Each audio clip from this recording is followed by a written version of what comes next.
ஒரு காலத்தில் ஸ்ரீமன் நாராயணனின் மீது அளவற்ற பக்தி கொண்ட அம்பரீஷ மகாராஜா என்ற அரசன் தனது ராஜ்யத்தையும் வாழ்க்கையையும் தர்மமும் பக்தியுமாக நடத்தி ஏகாதசி விரதத்தை உயிர் போல் கடைப்பிடித்து வந்தார்.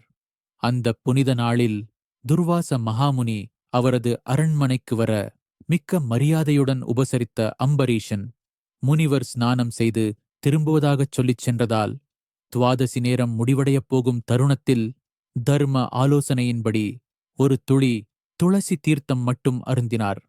இதைக் கண்ட துர்வாசர் தன்னை அவமதித்ததாக எண்ணி கொந்தளித்த கோபத்தில் தன் ஜடையிலிருந்து பயங்கரமான கிருத்தியையை உருவாக்கி அம்பரீஷனை அழிக்க அனுப்பினார். ஆனால் அரசன் அஞ்சாமல் நாராயணனை மனதில் நினைத்து அமைதியாக நின்ற அந்த நொடியிலே பகவானின் சுதர்சன சக்கரம் தோன்றி கிருத்தியையை அழித்தது.